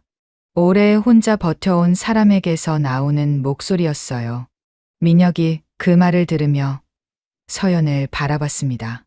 벽에 기댄 서연의 어깨가 작게 올라갔다 내려왔어요. 숨을 고르는 움직임이었습니다. 내가 못해줄 거라고 생각했어요? 서연이 그제야 고개를 들었습니다. 민혁을 바라봤어요. 그 눈이 잠깐 흔들렸다가 굳었습니다. 흔들리지 않으려는 눈이었어요. 당신이 나 버렸잖아요. 그 말이 떨어지자마자 민혁이 바로 말했어요. 난 그런 적 없어요. 서연의 입술이 굳었습니다. 시선을 내리려다 멈췄어요. 잠깐 민혁을 바라보다가 숨을 한 번 고른 뒤 말을 꺼냈습니다. 아이 아파서 찾아갔어요. 목소리가 낮았어요. 흔들리지 않으려는 것 같았지만 끝이 살짝 떨렸습니다. 살려달라고 찾아갔어요. 서연이 벽에서 손을 떼지 않은 채 말을 이어갔어요. 한 문장씩 꺼낼 때마다 숨이 끊어질 것 같았습니다. 그런데 멈추지 않았어요. 애가 심장이 안 좋다고, 수술해야 한다고, 제발 도와달라고 찾아갔는데 안 만난다는 말이 돌아왔다고 했습니다. 연락도 안 됐다고 했어요. 기다려도 아무 대답이 없었다고 했습니다. 민혁이 그 말들을 들으며 시선을 고정했어요. 아무 말도 하지 않았습니다. 서연이 숨을 한 번 고르더니 고개를 들었어요. 당신 어머니가 그 말이 나오는 순간 민혁의 몸이 미세하게 굳었습니다. 서연이 그날을 꺼냈어요. 어디서 데려온 애냐고 했다는 것. 아픈 애 데리고 와서 인생 망치려고 하냐고 했다는 것.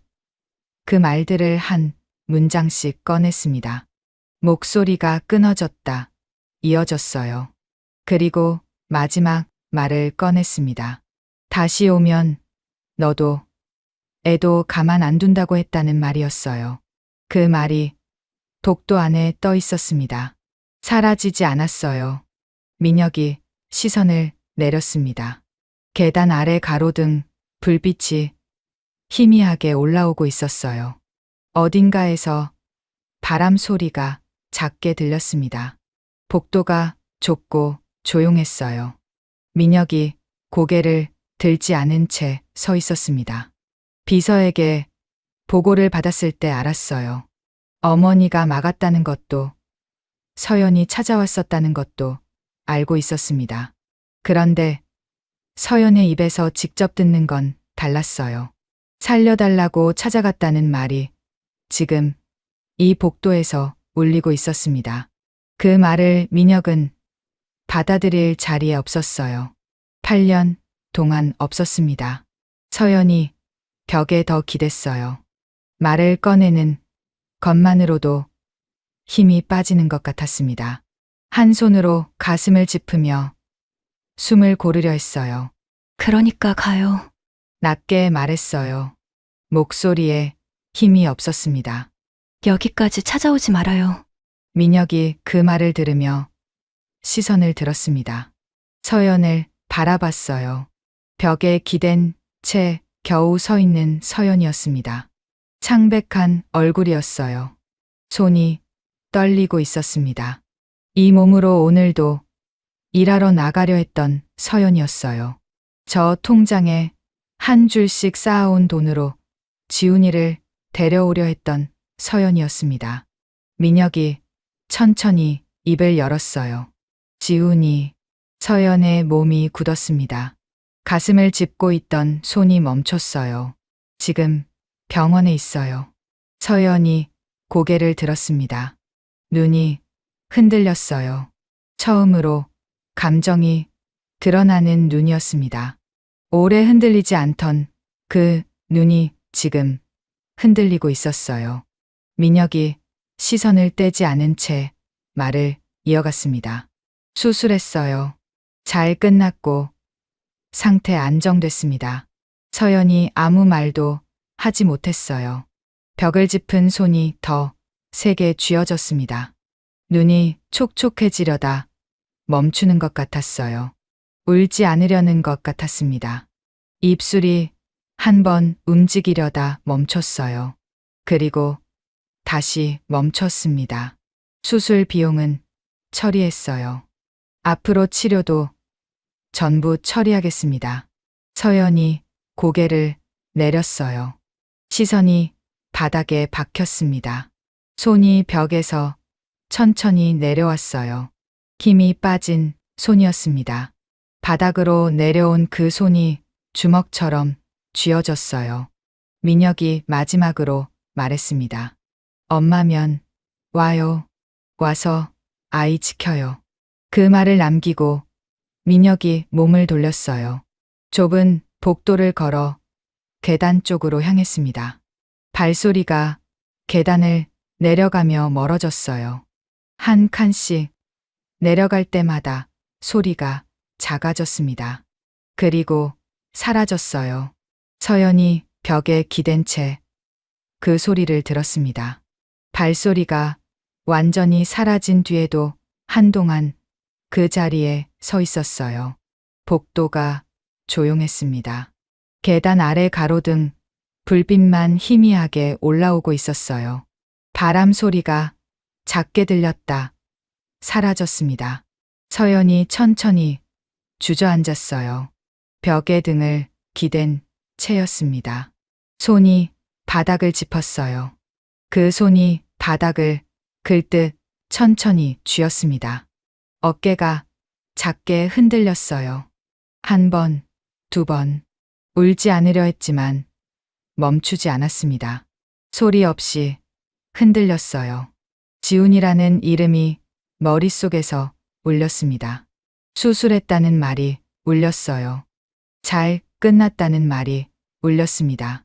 그 말들이 한꺼번에 울리며 서연의 어깨를 흔들었어요.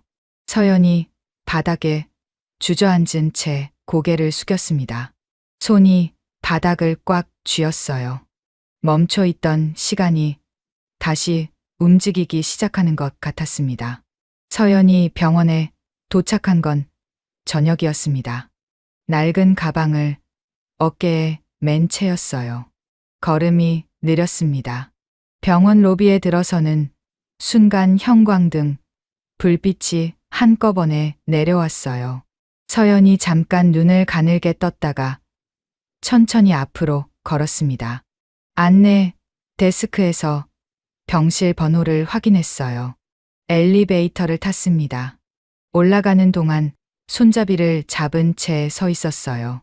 가방 끈을 쥔 손이 미세하게 떨렸습니다.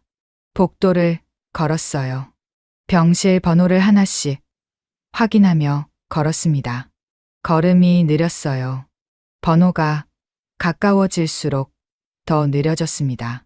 특정 문 앞에서 멈췄어요. 문 안쪽에서 소리가 들렸습니다.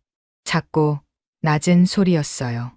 아이가 숨 쉬는 소리였습니다. 서연이 그 소리를 문 앞에서 들었어요. 움직이지 않았습니다. 한참 동안 그 자리에 서 있었어요. 그리고 문을 열었습니다. 아이가 침대에 누워 있었어요. 눈을 감은 채였습니다. 팔에 링거가 꽂혀 있었어요. 가슴이 일정하게 오르내리고 있었습니다. 숨이 고른 상태였어요. 서연이 문 앞에 서 있었습니다. 방 안으로 한 발 들어오지 못했어요. 문틀을 잡은 채 아이를 바라봤습니다. 오래 바라봤어요. 아이의 얼굴을 봤습니다. 손을 봤어요. 이불 위에 올려진 작은 손이었습니다. 서연이 그 손을 바라봤어요. 손가락이 보였습니다. 가늘고 긴 손가락이었어요. 서연의 손가락을 닮아 있었습니다. 서연의 손이 문틀에서 천천히 내려왔어요. 한 발 들어섰습니다. 그리고 또 한 발이었어요. 침대 옆까지 왔습니다.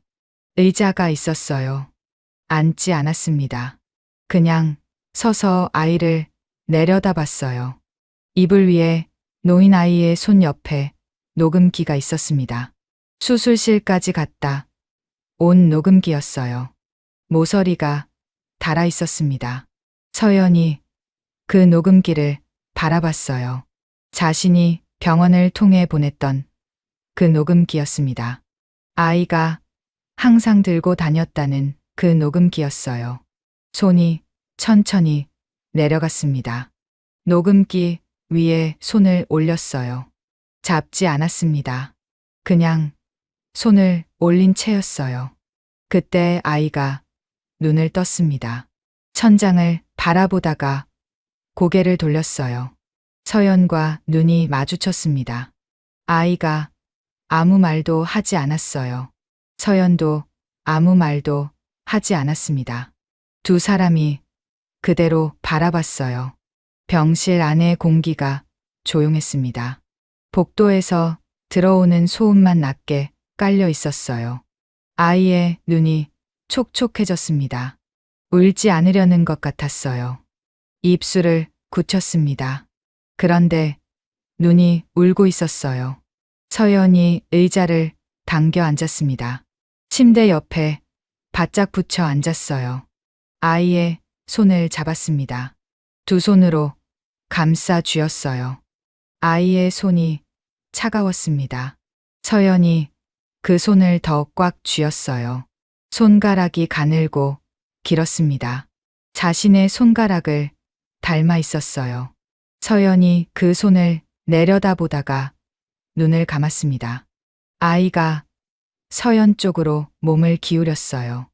링거 줄이 팽팽해졌습니다. 서연이 아이 쪽으로 몸을 기울였어요. 아이의 머리가 서연의 어깨에 닿았습니다. 서연이 아이의 등에 손을 올렸어요. 천천히 쓸어내렸습니다. 한 번, 두 번 반복했어요. 아이가 소리 없이 울었습니다. 어깨가 작게 흔들렸어요.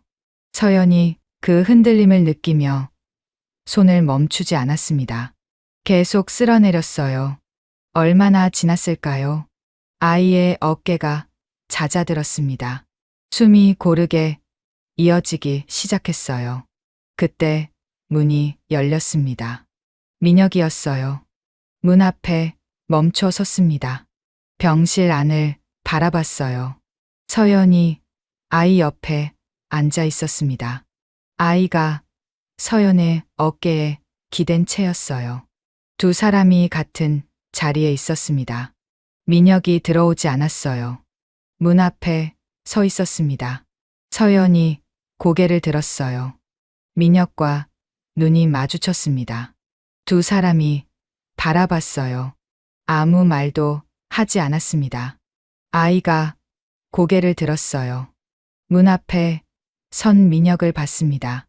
민혁을 보다가 서연을 봤어요. 서연을 보다가 다시 민혁을 봤습니다. 그러다 아이가 입을 열었어요. 아저씨도 와요. 낮고 작은 목소리였습니다. 민혁이 그 말을 들었어요. 발이 움직였습니다. 천천히 안으로 들어왔어요. 침대 반대편에 섰습니다. 의자를 당겨 앉았어요. 세 사람이 같은 자리에 있었습니다. 아이가 한쪽으로는 서연의 손을 잡고 있었어요. 다른 쪽으로는 민혁 쪽을 바라봤습니다. 민혁이 아이를 내려다봤어요. 아이의 손이 이불 위에 놓여 있었습니다. 민혁이 그 손 위에 자신의 손을 올렸어요. 아이의 손이 작았습니다. 민혁의 손이 그 손 위를 덮었어요. 아이가 두 사람을 번갈아 바라봤습니다. 그러다 눈을 감았어요. 서연의 어깨에 다시 기댔습니다. 숨이 고르게 이어졌어요. 병실 안이 조용했습니다. 복도에서 의료진이 오가는 소리가 낮게 들렸어요. 창밖으로 어두워진 하늘이 보였습니다. 병실 형광등, 불빛이 하얗게 내려오고 있었어요. 서연이 시선을 창밖으로 돌렸습니다. 민혁이 아이의 손을 잡은 채 앉아 있었어요. 두 사람이 같은 자리에서 같은 아이를 보고 있었습니다. 아무 말도 없었어요. 그래도 됐습니다. 아이가 퇴원하는 날이었습니다. 서연이 아이의 짐을 챙겼어요. 낡은 장난감을 가방에 넣었습니다. 작은 자동차였어요. 바퀴 하나가 없는 자동차였습니다. 서연이 그걸 가방에 넣다가 잠깐 손이 멈췄어요. 그리고 넣었습니다. 민혁이 병실 문 앞에 서 있었어요. 아이가 침대에서 내려왔습니다. 서연이 옆에서 받쳐 세웠어요. 아이가 몸을 세우며 민혁을 바라봤습니다. 민혁이 아이를 내려다봤어요. 아이가 한쪽 손으로 서연의 손을 잡았습니다. 그리고 다른 손으로 민혁을 향해 손을 내밀었어요. 민혁이 그 손을 잡았습니다. 세 사람이 병실 문을 나섰어요. 아이가 가운데였습니다. 서연이 한쪽, 민혁이 한쪽이었어요. 복도를 걸었습니다. 같은 속도였어요. 아이의 걸음에 맞춰 천천히 걸었습니다. 엘리베이터를 탔어요. 내려갔습니다. 병원 로비를 가로질렀어요. 입구를 나섰습니다. 밖이었어요. 햇살이 내려오고 있었습니다. 아이가 눈을 가늘게 떴어요. 서연이 아이 쪽으로 몸을 기울였습니다. 민혁이 아이의 손을 놓지 않았어요. 세 사람이 같은 방향으로 걸었습니다. 아이가 피아노 앞에 앉아 있었어요. 손을 건반 위에 올린 채 잠깐 멈췄습니다. 그리고 첫 음을 눌렀어요. 고아원 교실에서 시작됐던 그 멜로디였습니다. 민혁이 복도에서 처음 들었던 그 곡이었어요. 아이의 손끝이 건반 위를 찾아갔습니다. 흔들리지 않았어요. 속도가 붙었습니다. 멜로디가 연습실 안에 퍼졌어요. 서연이 아이 옆 의자에 앉아 있었습니다. 아이의 연주를 듣고 있었어요. 손을 무릎 위에 올린 채였습니다. 눈이 아이의 손을 따라가고 있었어요. 민혁이 뒤에 서 있었습니다. 벽에 기대지 않은 채였어요. 두 손을 내려뜨린 채 아이의 연주를 들었습니다. 그 구간이 왔어요. 아이가 건반을 2번 가볍게 두드렸습니다. 다다, 짧고 리드미컬하게, 그리고 다음 구간으로 이어졌어요. 서연의 몸이 굳었습니다. 손이 무릎 위에서 멈췄어요. 시선이 아이의 손 위에서 고정됐습니다. 그 두드림이었어요. 특정 구간 앞에서 건반을 2번 두드리고 넘어가는 그 습관이었습니다. 연습으로 만들어지는 버릇이 아니었어요. 그냥 자신한테 있던 것이었습니다. 피아노 앞에 앉으면 자연스럽게 나왔던 그 습관이었어요. 그런데 지금 아이한테서 그대로 나오고 있었습니다. 서연이 시선을 내리지 않았어요. 아이의 손을 끝까지 바라봤습니다. 민혁이 그 뒷모습을 바라봤어요. 서연의 어깨가 작게 올라갔다 내려왔습니다. 숨을 고르는 움직임이었어요. 연주가 절정으로 이어졌습니다. 두 손이 빠르게 교차됐어요. 속도가 붙었습니다. 그런데 흔들리지 않았어요. 단 한 음도 빗나가지 않았습니다. 그리고 마지막 음이 울렸어요. 길게, 아주 길게 울렸습니다. 연습실 안에 퍼지다가 천천히 사라졌어요. 아이의 손이 건반 위에 떠 있는 상태로 멈췄습니다. 어깨가 작게 올라갔다 내려왔어요. 아이가 고개를 돌렸습니다.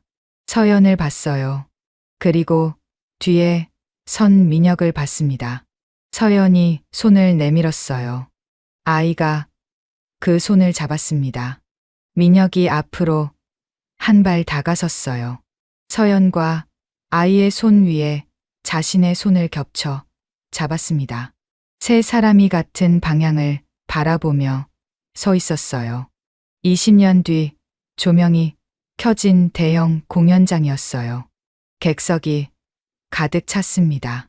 무대 중앙에 피아노가 있었어요. 그 앞에 한 사람이 앉아 있었습니다. 강지훈이었어요.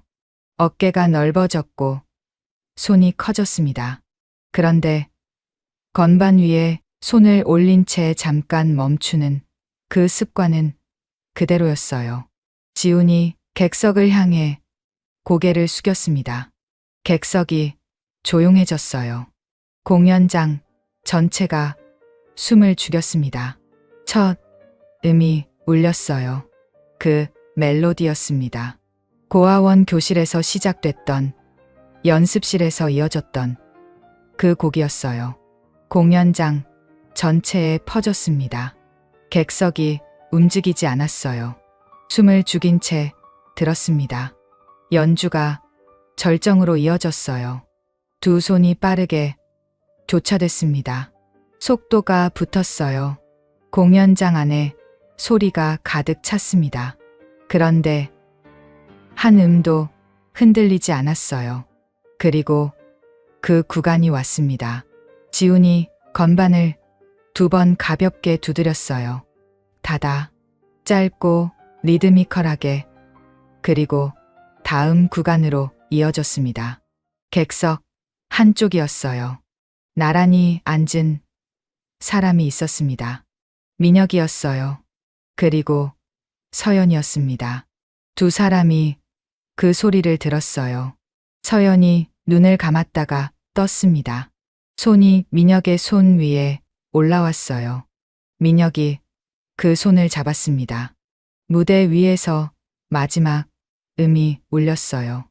길게, 아주 길게 울렸습니다. 공연장 안에 퍼지다가 천천히 사라졌어요. 그리고 기립박수가 터졌습니다. 지훈이 고개를 들었어요. 객석을 바라봤습니다. 박수 소리가 공연장을 가득 채웠어요. 지훈의 시선이 객석 한쪽으로 향했습니다. 나란히 서 있는 두 사람을 찾았어요. 민혁과 서연이었습니다. 두 사람이 같은 방향을 바라보며 서 있었어요. 지훈이 그 자리에서 고개를 숙였습니다. 그리고 웃었어요. 지훈이가 무대 위에서 마지막 음을 길게 끌어내리던 그 순간, 객석 한쪽에 나란히 앉은 두 사람의 손이 맞잡히는 장면을 보며 가슴 깊은 곳에서 뭔가 뜨거운 것이 차오르셨을 겁니다. 고아원 복도에서 홀로 피아노를 치던 8살 아이였습니다. 엄마의 목소리가 담긴 낡은 녹음기 하나를 주머니에 넣고 다니며 버려진 것이 아니라는 걸 스스로에게 되새기던 아이였어요. 그 아이가 세상에 혼자라는 걸 알면서도 단 한 번도 건반 위에서 손을 흔들리지 않았다는 것. 어쩌면 그게 이 이야기에서 가장 깊은 울림을 주는 장면이 아니었을까 생각합니다. 우리가 살아온 세월도 그랬습니다. 아무도 알아주지 않아도 묵묵히 자리를 지켜온 날들이 있었어요. 자식들 앞에서는 웃으면서도 혼자 방 안에서 눈물을 삼켜야 했던 밤들이 있었습니다. 그 시간들이 언젠가 무언가가 될 거라는 믿음 하나로 버텨오신 분들이 지금 이 영상을 보고 계실 거라 생각해요. 서연이 아이를 버린 게 아니었듯 우리가 힘들었던 그 시간들도 포기가 아니었습니다. 그냥 버티고 있었던 것이었어요. 살아내고 있었던 것이었습니다. 지훈이의 손끝에 서연의 습관이 그대로 살아있었던 것처럼 우리가 흘린 땀과 눈물은 반드시 누군가의 삶 속에 고스란히 스며들어 있습니다. 민혁이 8년 동안 닫아뒀던 마음을 연 건 거창한 계기가 아니었어요. 고아원 복도에서 들려온 피아노 소리 한 줄기였습니다. 우리도 그렇습니다. 오래 닫아뒀던 마음이 열리는 건 늘 아주 작은 것에서 시작되더라고요. 누군가의 한마디, 오래된 노래 한 소절, 혹은 낯선 아이의 손끝에서 나온 멜로디 하나. 인생의 긴 길을 걸어오신 시청자 여러분, 살아오시면서 참으로 많은 것을 홀로 감당해 오셨지요. 말하지 못한 상처도 있으셨을 거고, 억울하게 오해받은 채 혼자 사겨야 했던 시간도 있으셨을 겁니다. 그런데 그 모든 시간이 결코 헛되지 않았다는 것, 이 이야기가 그걸 조용히 전해드리고 싶었습니다. 진실은 언젠가 반드시 제자리를 찾아갑니다. 지훈이의 피아노 소리가 민혁의 발걸음을 멈추게 했듯 우리가 살아온 진심도 언젠가 반드시 누군가의 마음을 두드립니다. 오늘 이 이야기가 여러분의 지친 하루에 작은 위로가 되었기를 바랍니다. 영상이 마음에 닿으셨다면 구독과 좋아요를 살포시 눌러주세요. 여러분께서 남겨주시는 댓글 한 줄이 다음 이야기를 만들어가는 가장 큰 힘이 됩니다. 곁에 계신 소중한 분들께도 이 영상을 나눠주시어 오늘의 따뜻한 감동을 함께 나눠보시는 것은 어떨까요? 식사 거르지 마시고 오늘 하루도 지훈이가 무대 위에서 짓던 그 환한 웃음처럼 기쁘고 따뜻한 일들만 가득하시기를 두 손 모아 기원합니다. 지금까지 인생 한 편 드라마였습니다. 감사합니다.